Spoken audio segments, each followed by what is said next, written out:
আল্লাহর পয়গম্বর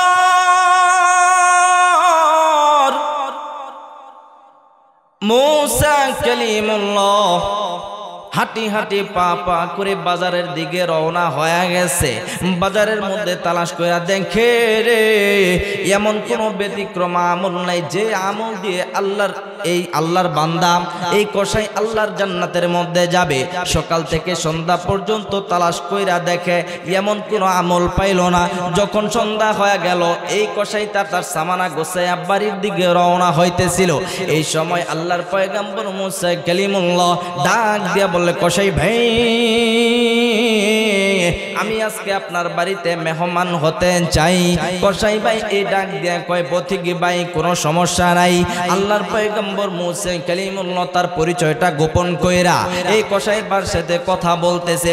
আল্লাহর পয়গম্বর মুসা কালিমুল্লাহ এই কসাইয়ের পিছনে হাঁটি হাঁটি পা পা করে বাড়ির দিকে রওনা হয়ে গেছে। অনেকক্ষণ পরে যখন বাড়ির মধ্যে পৌঁছার পরে বাড়ির মধ্যে দেখে যায় একটা পালং। এই পালঙ্কের খাটের উপরে যে দেখা একজন বৃদ্ধ মহিলা, এই বৃদ্ধ মহিলাকে যাইয়া এই কসাই বাইটা তার কাপড় চোপড় নষ্ট হয়ে আছে, তার কাপড় চোপড় গুলা খুলে সুন্দর করে পরিষ্কার করে দিল, তাকে গোসল করাইয়া দিল। আর এই কসাই বাইটা তার মাকে এই বৃদ্ধা মহিলাকে যত ধরনের কাজ আছে সব কাজগুলি এই ছেলেগুলি করে দিল। আর আল্লাহর পয়গম্বর মুসা কালিমুল্লাহ দূর থেকে তাকায় নজর কইরা দেখে রে এই কসাই বাইটার জন্য এই বৃদ্ধা মহিলাটা যেন বিড়বিড় করে কি বলে, এ বাবাজি।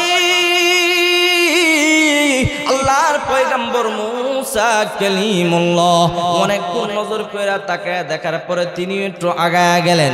আগায়া যাইয়া দেখে এই কসাই বাইটা বাজার থেকে কিছু গোশতের টুকরা নিয়ে গিয়েছিল। বাড়ির মধ্যে যায় গোশতের টুকরাগুলো ছোট্ট ছোট্ট করে কেটে রান্না করে এই বৃদ্ধা মহিলাকে দেখে খানা খাওয়াইয়া দিতেছে। আল্লাহর পয়গম্বর মুসা কালিমুল্লাহ নজর কইরা দেখে রে এই বৃদ্ধা মহিলাটা যেন বিড়বিড় করে মুখ দিয়ে কি বলে, এই বৃদ্ধ মহিলাটা যেন কি বলে মুখ দিয়া এবং চোখ দিয়া টপ টপ করে পানি বের হয়। আল্লাহর পয়গম্বর মুসা কালিমুল্লাহ এই কসাই ভাইকে ডাক দিয়া বলে, কসাই ভাই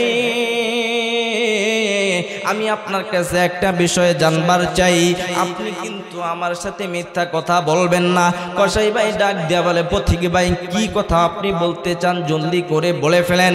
কসাই ভাইটা তখন মুসা কালিমুল্লাহকে বলে, পথিক ভাই এই যেই কাজটা আমাকে দেখলেন, আমি বৃদ্ধ মহিলাকে আমি এত সুন্দর করে তার কাপড় চোপড় ধুয়ে দিলাম এবং তার ময়লাগুলি আমি পরিষ্কার করে দিলাম এবং তাকে আমি খাওয়াইয়া দিলাম, এটা হচ্ছে আমার জনম দুঃখনী মা। চিৎকার দিয়া বলেন না সুবহানাল্লাহ। এ যুবক ভাইরা দিলটারে একটু নরম করে কথাগুলি শোনার চেষ্টা করো। জীবনতে অনেক ওয়াজ তুমি শুনেছো, আজকে তুমি নিজেকে পরিবর্তন করার জন্য দেখো, তুমি যদি তোমার বাবা মাকে কোনোদিন কষ্ট দিয়ে থাকো এইখান থেকে দেখো আজকে তুমি বুঝে নিতে পারো কিনা। বাবাজি আল্লাহর পয়গম্বর যখন কসাই ভাইটাকে জিজ্ঞাসা করলো, কসাই ভাই তোমার কি মা এমন বিড়বিড় করে কি বললো এবং চোখ দিয়ে টপ টপ করে যে পানি বের হলো, আমি এই বিষয়টা জানবার চাই। তখন এই কসাই ভাইটা ডাক দিয়া বলে, পথিক ভাই আমার মা আমাকে বলতেছে, আল্লাহ আমার সন্তানকে তো আমি দুনিয়ার মধ্যে কোনো কিছু দিতে পারলাম না, আমার সন্তানকে তো এমন সম্পদশালীও না, আল্লাহ আমার সন্তান যেদিন মৃত্যুবরণ করবে সাথে সাথে তার কোনো হিসাব নিকাশ না নিয়ে তুমি জান্নাতের মধ্যে পৌঁছে দিবা। চিল্লায়া দিয়া বলেন না সুবহানাল্লাহ। এ বাবাজি শুধু তাই নয়, তারপর আল্লাহর বান্দা এই কসাই ভাইটা মুসা কালিমুল্লাহকে বলে, পথিক ভাই আমার মা আমার জন্য আরেকটা দোয়া করেছে, সেই দোয়াটা হইল আমাকে শুধু জান্নাতে দিলে চলবে না, এই জামানার পয়গম্বর মুসা কালিমুল্লাহর বন্ধু বানাইয়া আমাকে জান্নাতে দিতে বলেছে। আরেকটু আওয়াজ দেয়া বলেন না সুবহানাল্লাহ।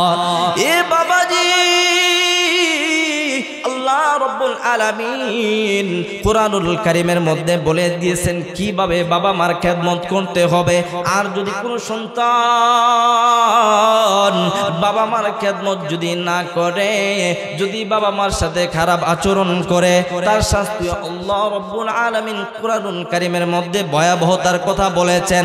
বাবা মার সাথে সুন্দর সুন্দর কথা বলতে বলেছেন, বাবা মার সাথে সুন্দর আচরণ করতে বলেছেন। আল্লাহ রাব্বুল আলামিন কুরআনুল কারীমের মধ্যে বলে উফি ওয়ালা তানহারহুমা, তারা যখন বৃদ্ধ হবে তাদেরকে তোমরা কখনো আঘাত দিও না, তাদের সামনে কখনো উফ শব্দটা পর্যন্ত তোমরা বলো না। কারণ যখন তারা বৃদ্ধ হয়ে যায় তখন তাদের চিন্তা চেতনা আগের মতো আর থাকে না। যখন তারা বৃদ্ধ হয়ে যায় তারা শিশু বাচ্চার মতো হয়ে যায়। যুবক ভাই, তুমি কোন বাবা মাকে কষ্ট দাও একটু চিন্তা করে দেখছো নি? আমার আল্লাহ রাব্বুল আলামিন কুরআনুল কারীমের মধ্যে বাবা মাকে ইজ্জতের কথা বলেছেন, কথা বলেন ঠিক কিনা? আল্লাহ রাসূল সাল্লাল্লাহু আলাইহি ওয়াসাল্লাম বলেন হুমা জান্নাতুকা ওয়া নারুকা। কি বলেন? হুমা জান্নাতুকা ওয়া নারুকা। যারা বাবা মাকে কষ্ট দিবে, আঘাত দিবে, আল্লাহ তাআলা বলতেছে যে বাপমাই তোমার জান্নাত এবং বাপমাই তোমার জাহান্নাম। তাহলে জান্নাত খোঁজার লিগা দয়াল বাবার দরবারে যাওয়ার দরকার আছে? আমাদের যুবক ভাইরা তো আছে মনে করলেন যে মোবাইল, ফেসবুক, ইন্টারনেট লইয়া দাজ্জালের যে ফিতনা চলতেছে, হ্যাঁ, এগুলার কোনো খোঁজ খবর নাই। যদি তাই থাকতো বাংলাদেশের এই ইসকন নামক সন্ত্রাসী সংগঠন কিভাবে আমাদের একজন মুসলিম ভাইকে হত্যা করে? হ্যাঁ, জবাব দেন, পারবেন? কিভাবে এতগুলো মুসলিম রাষ্ট্র থাকতে একটা মুসলিমকে জবাই করে আবার হত্যা করে? আপনি ইন্ডিয়ার মধ্যে জানতো আজকে মুসলিমরা কি নির্যাতিত? ওখানে আজকে আমাদের মুসলিম ভাইরা সংখ্যালঘু, আর তারা সংখ্যালঘুর বুলি দিয়ে আমাদের দেশের মধ্যে অরাজকতার চেষ্টা করে। কথা বলেন ঠিক কিনা? খোদার কসম খেয়ে বলতে চাই, এই বাংলাদেশের মাটিতে শাহ ওলিউল্লাহ মুহাদ্দিস দেহলভী রহমাতুল্লাহ আলাইহি, উত্তরসূরি আজিজুল হক রহমাতুল্লাহ আলাইহির দেশে, শামসুল হক ফরিদপুরি রহমাতুল্লাহ আলাইহির দেশে যদি আলেমদের সচ্ছলতাকে দুর্বলতা ভেবে আমাদের প্রতি যদি কোনো নৈরাজ্য চেষ্টা করতে চায়, আমরা ইসকন নামক সংগঠন বুঝিরা যদি সন্ত্রাসী নামে দেশকে তারা অস্থিতিশীল করতে চায়, আমরা তাদেরকে এমন ভাবে রুখে দেব তারা পৃথিবীতে আর কোনোদিন নাম নেওয়ার সাহস পাবে না। কথা বলেন ঠিক কিনা? শুধু তাই নয়, আরেকটা দুঃখের বিষয় হলো সত্য, আমাদের মুসলিমরা কুরবানি ঈদের সময় ওই যে ছুরি দাঁড় দেয় না? হ্যাঁ, ছুরি দাঁড় দেয়, কিন্তু কুরবানি ঈদের আগে দেখবেন ছুরি দাঁড় দেয়, 1-2 দিন আগে 3 দিন আগে থেকে কাজটা করে। তো এটাকে তারা বলে কি জানেন? বলে যে জঙ্গি, এই ছুরির ছবি দিয়া তারা নাকি ভয় পায়। এই ছুরি নাকি একমাত্র কুরবানির দিন ছাড়া বের করা যাবে না, আগে দাঁতটার কিছুই দেওয়া যাবে না। অথচ এই বিধর্মীরা ত্রিশূল, নাম কি? ত্রিশূল, দেখবেন চোখটা 3টা কাল থাকে, দেখছেন আপনারা? লম্বা একটা ডাটি থাকে লোহার, এটাকে বলা হয় ত্রিশূল। এই ত্রিশূলের আগা প্রত্যেকটা যে 3টা কাল পুরোটাই দাঁড়। আপনারা হয়তো এই সম্পর্কে জানেন না, কারণ ওই ধর্ম সম্পর্কে আপনারা ঘাটাঘাটি করেন না। এটা কিন্তু তাদের কোনো উৎসবের বা তাদের কোনো পালন করার কোনো জিনিস না। এটা হচ্ছে যদি কোনো সময় দেখবেন যখনই তারা মিছিল করে এই ত্রিশূলটা নিয়ে বের হয়, তারা বলে যে এটা আমাদের দেবতার, এটা আমাদের দেবীদের একটা দেওয়া বরকতি জিনিস, বাংলা ভাষায় যেটা বলে দিলাম। তো এটা পুরোটাই দাঁড়। এটা যদি কোনো মানুষের মধ্যে এভাবে ঘাও দেয়, মরে যায়। আলিফকে যে হত্যা করেছে সেদিনও এই ত্রিশূল দেখা গিয়েছে। তো আমরা বলবো, তোমরা যদি আর বাংলাদেশের যে সুশীলরা আছে, বুদ্ধিজীবীরা আছে, আমাদের ঈদের সময় যদি ছুরি নিয়ে কুরবানির দিন বের হয় তাদের গাজালা শুরু হয়ে যায়, কিন্তু তারা যখন ত্রিশূল নিয়ে বের হয়, কিছুদিন আগে যশোরের মধ্যে একটা মাদ্রাসার মধ্যে প্রদর্শনী হয়েছে, আপনারা দেখছেন না? এই যে ছাত্ররা ফিলিস্তিনের পোশাক পরে প্রতিবাদ জানাইছে, দেখছেন কি হুজুর? এটা নিয়ে তাদের গাজালা করতেছে, অথচ তারা ত্রিশূল নিয়ে বের হয় মুসলমানদেরকে আক্রমণ করার জন্য। এটা তাদের গাজলে না। সুতরাং আপনাদের প্রত্যেককে সচেতন থাকতে হবে, যুবক ভাইদেরকে সচেতন থাকতে হবে। শুধু ওয়াজ মাহফিল করলেই হবে না, আপনাদের জিহাদি কাজকর্মগুলাও করতে হবে। কথা বলেন ঠিক কিনা? আমরা মুসলমান, এটা আমাদের একদম প্রকাশ্যে ঘোষণা, লুকোচুরির কিছু নয়। আল্লাহ তাআলা বলে দিয়েছে, আর যেই ব্যক্তি এটা স্বীকার না করবে সে একদম মুরতাদ হয়ে যাবে। বলেন নাউজুবিল্লাহ।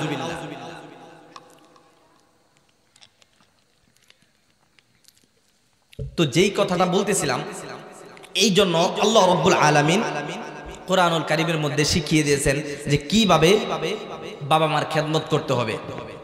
তো অনেকে আছে বাবা মাকে কষ্ট দিয়া ইবাদত করতেছে, নামাজ পড়তেছে, হজ করতেছে, কিন্তু কোনো কাজে হয় না। হইব কিভাবে? কারণ বাবা মা তো সন্তানের প্রতি সন্তুষ্ট নয়, ঠিক কিনা? তো আল্লাহর একজন সাহাবী, নাম হচ্ছে আলকামা রাদিয়াল্লাহু আনহু, বিছানার মধ্যে শায়িত, কালেমা তালকিন দেওয়াইতেছে, চেষ্টা করতেছে, কিন্তু পড়তে পারতেছে না। মুসলমান ভাইরা আমার, আল্লাহর নবী সাহাবী আলকামা রাদিয়াল্লাহু আনহু বিছানার মধ্যে অসুস্থ হয়ে শায়িত আছে। আলকামারের স্ত্রী আলকামারকে কালিমার জন্য বহু তালকিন দিতেছে, কিন্তু আলকামার কোনোভাবে কালিমা পড়তে পারতেছে না। আলকামারের স্ত্রী নবীজির দরবারে দৌড়ে গেছে, নবীজি গো, আমার স্বামীকে তো আমি অনেক চেষ্টা করতেছি, আমি অনেকবার তাকে কালিমা পড়ানোর জন্য চেষ্টা করেছি, নবীজি আমার স্বামী কোনোভাবে কালিমা নসিবে হইতেছে না। নবীজি বড় পেরেশান হয়ে গেল, নবী বড় টেনশনের মধ্যে পড়ে গেল। নবীজি ডাক দিয়ে সাহাবীদেরকে বলল, সাহাবীরা তোমরা যাও, তোমরা জলদি করে দৌড়ায় যাও, আলকামারের কাছে যা দেখো আলকামারের কি সমস্যা। আল্লাহর নবী বেলাল রাদিয়াল্লাহু তাআলা আনহুকে পাঠাইছে। বেলাল দৌড়ায় আলকামারের কাছে গেছে, আলকামারের কাছে যাইয়া কালিমা পড়ানোর জন্য চেষ্টা করতেছে, কিন্তু আলকামা কোনোভাবে কালিমা পড়তে পারতেছে না। বেলাল রাদিয়াল্লাহু তাআলা আনহু আবার নবীজির দরবারে চলে আসছে, নবীজি আমি আলকামারকে তো অনেক চেষ্টা করলাম, অনেক কৌশল করলাম, কিন্তু কোনোভাবে আলকামারকে কালিমা পড়াইতে পারতেছি না। আলকামার যদি এইভাবে মৃত্যুবরণ করে তাহলে আলকামার কিন্তু জাহান্নামের মধ্যে চলে যাবে। এই জন্য আল্লাহর নবী পেরেশান হয়ে গেলেন। আল্লাহর নবী আলকামারকে ডাক, আল্লাহর নবী বেলাল রাদিয়াল্লাহু তাআলা আনহুকে ডাক দিয়ে বলে, বেলাল দৌড়ে যাও, আলকামারের মার কাছে যাও, আলকামারের মার কাছে যা খোঁজ খবর নিয়ে আসো আলকামারের মা সুস্থ আছে কিনা। যদি আলকামারের মা সুস্থ থাকে তাহলে আমার দরবারে আসতে বলবাম। আল্লাহর নবী সাহাবী বেলাল রাদিয়াল্লাহু আনহু আলকামারের মার দরবারে যায় বলতেছে, মাগো আপনাকে নবীজি কিন্তু স্মরণ করেছে, যদি আপনি সুস্থ থাকেন যাইতে পারেন তাহলে নবীর দরবারে আপনাকে যাইতে বলেছে। এই কথা শোনার পর আলকামারের মা হাঁটি হাঁটি পা পা করে নবীজির দরবারে রওনা হয়ে গেছে। নবীজির দরবারে আসার পর নবীজিকে ডাক দিয়েছে, নবীজি গো আমাকে আপনি নাকি স্মরণ করেছেন। আপনার সাহাবী আমাকে যা বলল। নবীজি আলকামারের মাকে ডাক দিয়ে বলতেছে, মাগো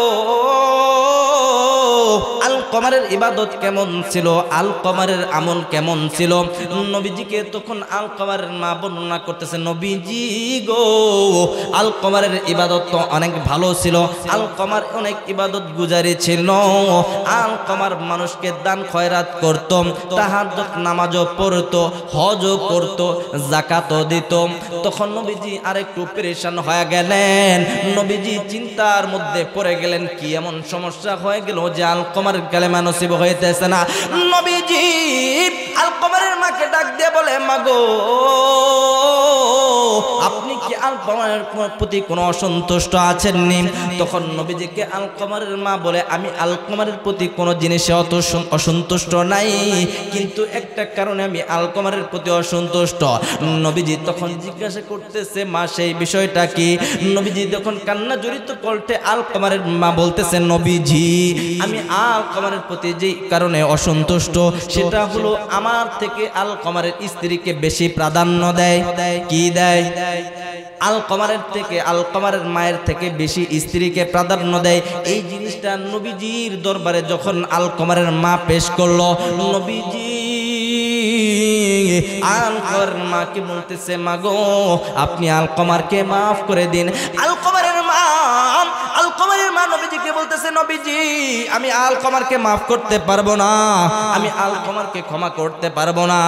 নবীজিকে তখন বলতেছে, আলকমারের মা আপনি যদি তাকে মাফ করেন তাহলে সে কিন্তু জাহান্নামের মধ্যে যাবে। আলকমারের মা দিল কোনোভাবে নরম করতে পারতেছে না। নবীজি একটা কৌশল করল, কিভাবে আলকমারের মা দিলটা নরম করা যায়। বাবাজি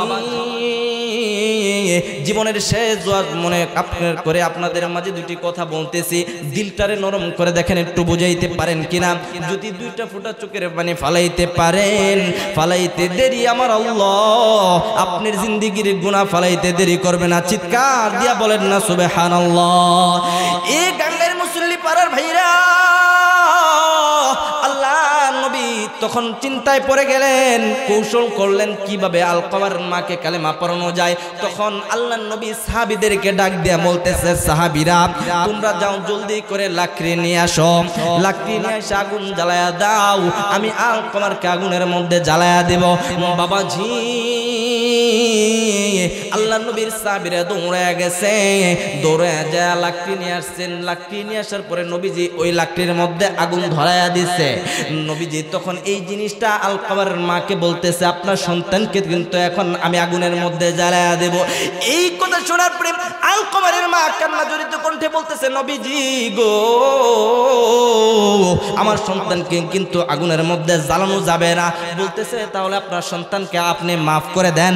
কিন্তু আলকমারের মা দিলের মধ্যে এমন কষ্ট পেয়েছে, তার মাফ করতে মন চাইতেছে না, আবার সন্তানকে আগুনের মধ্যে পড়তে দিবে না। নবীজি তখন আলকমারের মাকে বলতেছে, মা গো এই জাহান্নামের আগুন কিন্তু আরো ভয়ঙ্কর। এই জাহান্নামের আগুনে যদি আপনার সন্তানকে ফেলানো হয়, শুধু 500 বছরের দূরের রাস্তায় যদি আপনার সন্তানকে রাখা হয়, তাহলে এই দেহটা কি পরিমাণ বিচলিত হয়ে যাবে আপনি কল্পনাও করতে পারবেন না। নবীজি আলকমারের মাকে যখন এই কথা বললেন, আলকমারের মা এই কথা শোনার পরে বড় পরেশানির মধ্যে পড়ে গেলেন। আলকমারকে তখন আলকমারের মা নবীজিকে বলল, নবীজি গো আমি আপনাকে সাক্ষী রেখে, আল্লাহকে সাক্ষী রেখে এবং এখানে যত সাহাবারা আছে প্রত্যেকটা সাহাবীকে সাক্ষী রেখে আমি আমার সন্তান কলিজার টুকরা আলকমারকে মাফ করে দিলাম। চিল্লে বলেন না সুবহানাল্লাহ। আর একটু আওয়াজ দিয়া বলেন না আল্লাহু আকবার। এ বাবাজি আলকমারের মা যখন মাফ করে দিল রে, তখন নবীজি সাহাবীদেরকে ডাক দেয়া বলে, সাহাবী তুমি এখন আলকমারের মার কাছে দৌড়ায়া যাও, আলকমারের মার কাছে আলকমারের কাছে দৌড়ায়া যাও। এখন যে দেখো আলকমারের কি অবস্থা। নবীজি যখন এই কথা বললো, সাহাবীরা দৌড়ায়া যায় আলকমারের ঘরের পাশে যায়। যখন দাঁড়াইছে, ঘরের পাশে দাঁড়ানোর পরে আলকমারের মা আলকমার দেখে সুন্দর করে মুখের মধ্যে কালিমা জারি হয়ে গেছে, লা ইলাহা ইল্লাল্লাহু মুহাম্মাদুর রাসূলুল্লাহ। সবাই পড়ি সাল্লাল্লাহু আলাইহি ওয়াসাল্লাম। এ যো ভাইরা কোন মারে তুমি কষ্ট দাও জীবনের মধ্যে কখনো ভাবছো নি? তোমার জীবনের তো অনেকগুলি ভুল হয়ে গেছে, কিন্তু মালিকের দরবারে তুমি তওবা করছো, মালিক তোমাকে মাফ করে দিবে। আল্লাহ রাব্বুল আলামিন বলেন, যদি কোনো সন্তান তার পিতা মাতাকে কষ্ট দিয়া দুনিয়ার মধ্যে যত ইবাদত করুক না কেন, দুনিয়ার মধ্যে যত আমল করুক না কেন, আমি আল্লাহ তার আমল আমি কখনো কবুল করব না। তার কারণ হইল, তুমি যদি এই বাতিটা, যেমন এখানে একটা সুইচ আছে, এই বাতির সুইচ, এখন এই বাতির মাঝখানে তার কাইটা দিয়ে যদি সারাদিন সুইচ চিব, এই বাতি জ্বলবে নি? জ্বলবে? তো এই বাবা মা হচ্ছে এরকম একটা তার, আল্লাহর সাথে সম্পর্ক কায়েম করে দেওয়া যায়। যে হাদিসটা আমি আপনাদের মাঝে বলছি, হুমা জান্নাতুকা ওয়া নারুকা, বাপ মাই তোমার জান্নাত এবং বাপ মাই তোমার জাহান্নাম। তো এই যে কালিমা পড়ানোর চেষ্টা করলো, পৃথিবীর মধ্যে যারা সব থেকে বেশি সুসংবাদ প্রাপ্ত সাহাবী, তাই না? কিন্তু কালেমা পড়তে পারছে? কালেমা পড়তে পারে নাই। তার কারণ হইল ওই যে তার কাইটার দিয়ে রাখছে মাঝখানে। তো এই জন্য আমরা যদি আল্লাহকে সন্তুষ্ট করতে চাই, আল্লাহকে যদি আমরা পেতে চাই, সম্পর্ক যদি গাঢ় করতে চাই, তাহলে অবশ্যই কি করতে হবে মেরে মোহতারাম ভাইও, বাবা মার সাথে সম্পর্ক ভালো রাখতে হবে। ওই যে এখন বাবা মার আর কি ভালো রাখবো, ওই যে বাবা মার খবর নাই আছে দয়াল বাবার লয়া, আবার অনেক মানবতার ফেরিওয়ালা আছে, রাস্তাঘাটে মানুষকে জিনিস দিতেছে, আবার মোবাইলে ভিডিও করে ইন্টারনেটে ছেড়ে দেয়, আছে না নাই? এগুলা বেশি কারা করে? কারা করে বেশি? নেতা পাতারা একটু বেশি করে না? সবাই করে, এরাও করে। তো বাবা, তুমি যে মানুষটা কম্বল দিলা, কিন্তু তোমার বাবা মা যে ঘরের মধ্যে কষ্ট করতেছে, শীতের মধ্যে কষ্ট করতেছে, কেন এই পর মানুষটার কম্বল না দিয়া তুমি তোমার বাবারে দিতে পারলা না? শুক্রবারে যখন জুমার নামাজ পড়া সিরিয়াল লাগিয়া যায়, হুজুর আমার লিগে একটু দোয়া করেন, কে আল্লাহ তাআলা যেন একটু ব্যবসার মধ্যে বরকত দান করে, সম্পদ জানি আল্লাহ তাআলা একটু বাড়ায়া দেয়। হুজুরের কাছে যে আকুতি মিনতি করে দোয়াটা করে, কোনদিন তার বাবার কাছে মার কাছে এরকম করে দোয়া করছে? হ্যাঁ, হুজুরকে মাসখানিক পরে ডাক দেয় না, হুজুরে দেশি মুরগি দিয়া সুন্দর করে খাওয়ায় দেয়, গরুর গোশত দিয়া, হ্যাঁ? অথচ মায়েরে বছর জায়গা মায়েরে খাওয়ানোর খবর নাই, আছে না এরকম? আরে হুজুর তোমার দোয়া করলে কবুল হতেও পারে, নাও হতে পারে। মক্কার ইমাম তোমার জন্য দোয়া করলে কবুল হতেও পারে, নাও হতে পারে। তোমার মসজিদের ইমাম দোয়া করলে কবুল হতেও পারে, নাও হতে পারে। কিন্তু তোমার মা যদি তোমার জন্য দোয়া করে, বন্দুকের গুলি মিস হইতে পারে, কিন্তু তোমার মার দোয়া মিস হবে না। কথা বলেন ঠিক কিনা? এই জন্য দোয়াটা কার কাছ থেকে নিতে হবে? দয়াল বাবা, পীর বাবা, মা বাবা। কার কাছ থেকে? মা বাবার কাছ থেকে নিতে হবে। এখন বুঝে থাকলে বলুন যে আল্লাহর যদি জান্নাতে যাইতে চাই, রাসূলের যে কথাটা বলেন, হুমা জান্নাতুকা ওয়া নারুকা, যে বাপমাই তোমার জান্নাত, বাপমাই তোমার জাহান্নাম। এখন যদি আমরা জান্নাত পেতে চাই, দূরে যাওয়ার দরকার আছে? কোথায় জান্নাত আছে? বাপ মায়ের কাছে জান্নাত আল্লাহ তাআলা রেখে দিয়েছে। কিন্তু দুঃখের বিষয় হলো, সত্য দেখবেন, ভুল কইরা নেতার কাছে মাফ চায়, কিন্তু বাপ মায়ের কাছে মাফ চাইতে পারে না, লজ্জা লাগে, আছে না? এই জন্য একটু দেখেন দিলটারে বুঝাইতে পারেন কিনা। চোখ দিয়ে যদি দুইটা পানি ফেলতে পারেন, তাহলে আমার আল্লাহ অবশ্যই আমাকে আপনাকে মাফ করে দিবে। কথা বলেন ঠিক কিনা? মুসলমান ভাইরা রে আমার, আল্লাহর নবী সাহাবী যখন মাকে মাফ করে দিল, তখন সাহাবীর মুখ দিয়ে তখন কালিমা জারি হয়ে গেল, বাবাজি আমি আজকে আপনার মাহফিলে একটু কথা স্মরণ করাই দিতে চাই। কোন মারে আপনি কষ্ট দেন, কোন মা আপনারে কেমন করে লালন পালন করেছে। এই মা আপনাকে 10 মাস 10 দিন গর্ভের মধ্যে ধারণ করেছে। এই মা যখন আপনাকে পেটের মধ্যে ধারণ করেছে, বন্ধু মা যখন খাইতে গেছে, মার কলিজা বরাবর লাত্তি বসায় দিচ্ছেন, তারপরেও মা আপনার প্রতি রাগ করে নাই। কথা বলেন ঠিক কিনা? এই মা যখন বিছানার মধ্যে শুইতে গেছে, এই মার কলিজা বরাবর আপনি লাত্তি বসায় দিচ্ছেন, এই মা কখনো আপনার প্রতি রাগ করে নাই। এ বন্ধু, কোন মারে তুমি কষ্ট দাও একটু চিন্তা করো না, দিলটারে দেখো একটু বুঝাইতে পারো কিনা। যদি এই দিলটারে তুমি বুঝাইতে পারো, আবার আল্লাহ অবশ্যই তোমাকে মাফ করে দিবে। শুধু তাই নয়, আল্লাহ এমন ভাবে মাফ করবে যে তুমি আল্লাহ রব্বুল আলামিনের ইবাদত করার জন্য সহজ রাস্তা খুঁজে পাবা। চিল্লায় বলেন না সুবহানাল্লাহ। এরে বন্ধু, তুমি যখন ছোট্ট ছিলা, তুমি যখন সকালের মধ্যে তুমি বাড়ি থেকে খেলার জন্য বের হয়ে গেছো, তুমি বের হয়ে যাওয়ার পরে যখন সকাল থেকে তখন দুপুর হয়ে যায়, বাড়িতে তুমি ফিরে আসো না। তোমার এই জনম দুঃখিনী মা সকাল থেকে সন্ধ্যা পর্যন্ত অপেক্ষা করে, সকাল যখন তুমি খেলার জন্য গেছো, দুপুরের মধ্যে তোমার জন্য ভাত রেডি করে রেখে দিছে যে আমার সন্তানটা এসে খাবে। কিন্তু দুপুর পার হয়ে যায়, তোমার এখনো সন্তান আসে না, মা ওই ভাত আর খায় না, মাও ওই জায়গায় প্লেটটা রেখে দেয়। এ বন্ধু, চোখটা বন্ধ করে একটু কল্পনা করার চেষ্টা করো, তুমি কোন মারে তুমি আঘাত দাও। সন্ধ্যা হয়ে গেছে, যখন তুমি বাড়ির মধ্যে আসছো, আয়েশা দেখতেছো তোমার মা রাস্তার মধ্যে দাঁড়ায় আছে। মাগো তুমি এখানে কেন দাঁড়ায় আছো? মা কান্নাজুরি কণ্ঠে বলতেছে, বাবা রে তুই এখনো কেন বাড়িতে আসলি না?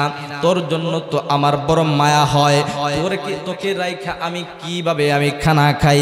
এ বন্ধু, এই জনম দুঃখে মারে তুমি কিভাবে কষ্ট দাও। মা চিৎকার দিয়ে সন্তানকে বলে, আব্দুল্লাহ আমি কিভাবে তোরে রাইকা খানা খাবো? আপনারা দেখবেন এলাকার মধ্যে অনেক সন্তানরা দূরে পড়ালেখা করে, ছাত্ররা পড়ালেখা করে, স্কুলের ভাইরাও পড়ালেখা করে। বাড়িতে যখন কোনো অনুষ্ঠান হয়, অনুষ্ঠানের মধ্যে দেখবেন সবাই সুন্দর করে খানা পিনা করে, কিন্তু একজন মা দেখবেন যা খানা খায় না। মাকে জিজ্ঞাসা করা হলে, মা তুমি খাও না কেন? মা বলে, আমার আব্দুল্লাহকে রাইখা আমি কিভাবে খানা খাবো? আমার আব্দুল্লাহকে রাইখা তো আমি খানা খাইতে পারবো না, আমার আব্দুল্লাহ ছাড়া তো আমি খানা খাইতে পারবো না। এটা হচ্ছে তোমার জনম দুঃখিনী মা। মাটাও যেমন আপন, বাবাটাও তোমার তেমনই আপন। এই বাবা তুমি যখন অসুস্থ হয়ে যাও, এই তোমার বাবা তখন রিক্সা চালাইয়া যেমনি পারে রিক্সা বিক্রি কইরা তোমাকে কিভাবে চিকিৎসা করবে, সেই জন্য পাগলের মতো ছুটাছুটি দৌড়ি করে। মানুষের কাছে হাত পাততে তখন তার কোনো লজ্জা নাই, মানুষের পাততে হাত পাততে তখন সে কোনো কষ্ট মনে করে না। এ বন্ধু, এই বাবারে তুমি কখনো কষ্ট দিও না। যখন হসপিটালের মধ্যে মা যখন শুয়ে আছে, যখন সিজার করা হবে, তখন ডাক্তার বলতেছে, মাগো তোমার ফ্যামিলিদেরকে ঢাইকা আমরা একটা বিষয় জানবার চাই। এখন যদি তোমাকে সিজার করা হয়, হয়তো তুমি বাঁচবা, নয়তো তোমার সন্তান বাঁচবে। মা কান্না করে বলে, আরে ডাক্তার আমি তো দুনিয়ার মুখ দেখেছি, আমার সন্তান তো দুনিয়ার মুখ এখনো দেখতে পারে নাই। আমার সন্তানটা দুনিয়ার মধ্যে আসুক, এটা আমি চাই, কিন্তু আমার যদি জান চলে যায়, জান চলে যাক। এই হচ্ছে তোমার মা। এই তুমি কোন মারে তুমি কষ্ট দাও? এই মারে যদি তুমি কষ্ট দিয়া তুমি জান্নাত খুঁজতে চাও, তুমি কখনো জান্নাত পাইবা না। এই জন্য যদি জান্নাত তোমার পাইতে হয়, তাহলে তোমার বাবা মার খেদমত করতে হবে। আল্লাহ রাব্বুল আলামিন বলে, যখন বৃদ্ধ হয়ে যাবে তখন তুমি তাদেরকে উফ শব্দটা বলো না। আল্লাহ এটাও বলে দিছে তাদের সাথে কিভাবে তোমরা আচরণ করবা। ওয়াখফিদ লাহুমা জানাহা যুল্লি মিনার রাহমাতি ওয়া কুর রাব্বিরহামহুমা কামা রাব্বায়ানি সগীরা। আল্লাহ রাব্বুল আলামিন বলেন, তোমার বাবা মার সাথে তুমি সম্মানসূচক আচরণ করবা, তাদের সাথে তুমি কোনো ধমকপূর্ণ আচরণ করবা না, তাদের সাথে কখনো অকাট্য ভাষায় কথা বলবা না, তাদের সাথে যখন তুমি কথা বলবা নিচু দিকে মাথা দিয়ে কথা বলবা, এটাও আল্লাহ তাআলা বলেছে।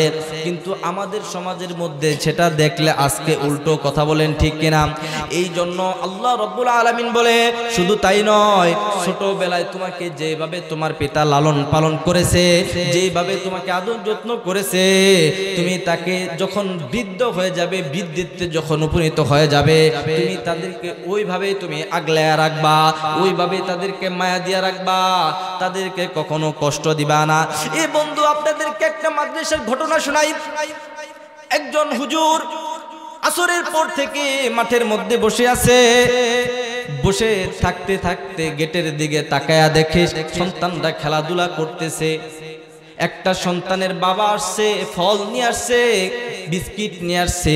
একটা ছেলে দৌড় দিয়া যাইয়া বাবাকে জড়ায়া ধরছে। আরেকটা সন্তান পিছন দিকে তাকায়া চা চা চোখ দিয়া বীর বীর করে পানি বের হয়। হুজুরটা এই জিনিসটা খুব লক্ষ্য করে দেখতেছে।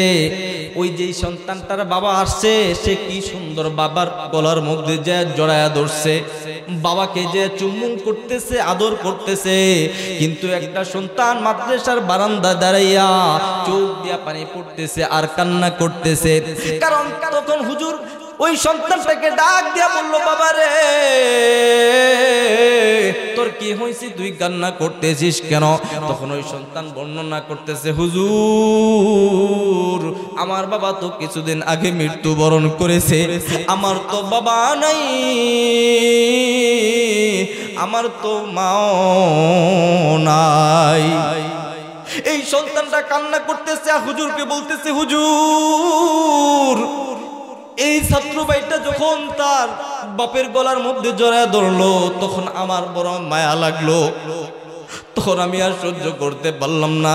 হুজুর আজকে যদি আমার বাবা থাকতো আমি আজকে আমার বাবাকে জড়ায় ধরতাম, আজকে যদি আমার বাবা থাকতো বাবাকে আব্বু বলে ডাক দিতাম, আজকে যদি আমার মা থাকতো আম্মু বলে ডাক দিতাম। মাদ্রাসা বন্ধ হয়ে যায়, সব ছেলেরা বাড়ির মধ্যে চলে যায়, কিন্তু এই সন্তান মাদ্রাসার মধ্যে থাকে, কারণ তার বাবাও নাই, তার মাও নাই। এই জন্য আমরা বাবা মাকে কষ্ট দেব না। কে কে একটু হাত তুলে দেখান। আল্লাহ আমাদের প্রত্যেকের হাতকে আল্লাহ আপনি কবুল করুন। যারা আজকে এই ধৈর্য ধরে কথাগুলি শুনলো, আল্লাহ তাদেরকে বাড়িতে গিয়ে আল্লাহ তাদের বাপ মার কাছ থেকে আল্লাহ ক্ষমা নেওয়ার আল্লাহ আপনি সুযোগ করে দিন। সকলে বলুন আমিন।